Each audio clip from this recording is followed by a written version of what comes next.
పల్నాడు జిల్లా Chilakaluripet national highway authority సిబ్బంది అత్యుత్సాహం చూపిస్తున్నారు.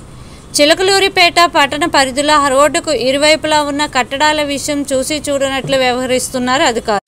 ఓ రిటైర్ ఉద్యోగి విషయంలో మానవత్వం లేకుండా వ్యవహరిస్తున్నారు. రోడ్డుకు ఆనుకొని ఉన్న తన స్థలంలో భవన నిర్మాణం జరుపుతున్నారు. దీంతో కన్స్ట్రక్షన్ మెటీరియల్, సిమెంట్ కట్టలు వానొచ్చిన దెబ్బతినకుండా ఉండేందుకు రోడ్డుకు ఆనుకొని ఒక షెడ్ తాత్కాలికంగా ఏర్పాటు చేశారు.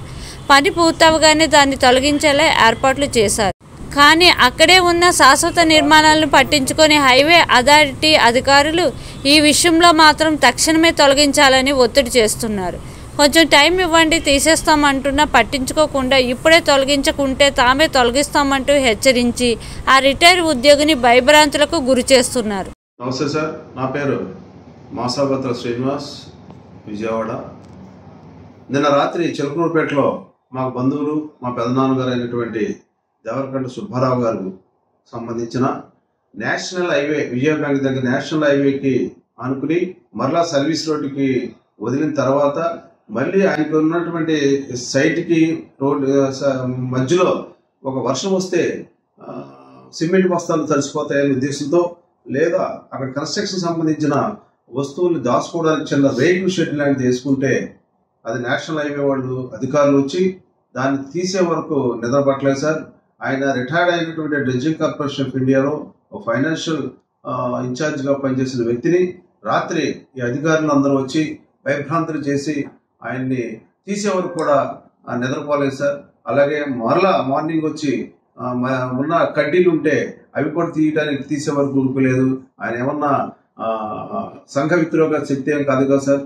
ఒక సామాన్యంగా రోడ్డు పక్కనే తడిసిపోతుందన్న ఉద్దేశంతో వేసుకుని మరలా తీసేస్తానా కూడా ఈ అధికారులు మరి పట్టించుకోలేదు, అది తీసే వరకు ఊరుకోలేదు.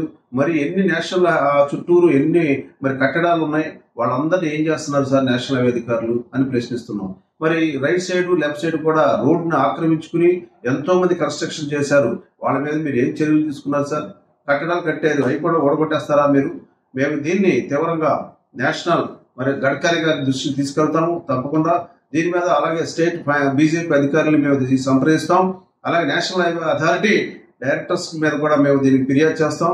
ఆ ఏరియాలో ఉన్నటువంటి అధికారులు ఎవరైతే వెళ్ళారో వాళ్ళు తప్పకుండా దీనికి బాధ్యత వహించవలసి ఉంటుంది. ఒక పెద్ద ఆయన్ని, ఒక రిటైర్డ్ అయిన వ్యక్తిని చూడకుండా, గౌరవించకుండా అమర్యాదగా మాట్లాడి మళ్ళీ డబ్బులు కూడా మళ్ళీ గుంజుదామని ట్రై చేశారు. ఆయన లంచాలు తీసుకోడు, లంచాలు ఇవ్వడు సార్. ఆయన ఒక భారతీయ సినిమాలో మరి కమల్ హాసన్ లాంటి వారు ఎవరి దగ్గర లంచాలు తీసుకోరు, ఈయన ఎవరికి లంచాలు ఇవ్వరు. ఆయన లంచాలు ఇవ్వలేదనే ఉద్దేశంతో దగ్గర నుండి మరి ఈ రోజు ఆయన షెడ్ పడగొట్టే వరకు మన అధికారులు, నేషనల్ అధికారులు ప్రయత్నించారు. దీన్ని మేము తీవ్రంగా ఖండిస్తున్నాం. తప్పకుండా పై అధికారులు దీనికి తీసుకెళ్తాం. ఎవరైతే బాధ్యతలు వహించారో వాళ్ళ మీద తప్పకుండా చర్యలు తీసుకుంటాం. అవసరమైతే మేము ఎక్కడికైనా వెళ్ళి దీని మీద ఫిర్యాదు చేయడానికి మేము రెడీగా ఉన్నాం. అలాగే విజయవాడ ఆర్ఓ గారు కూడా దీన్ని తప్పకుండా ఆయన దృష్టికి తీసుకెళ్లి దీని మీద చర్యలు తీసుకోవాల్సింది కోరుచున్నాం సార్. ఇట్లా మాసాబత్ర శ్రీనివాస్, విజయవాడ.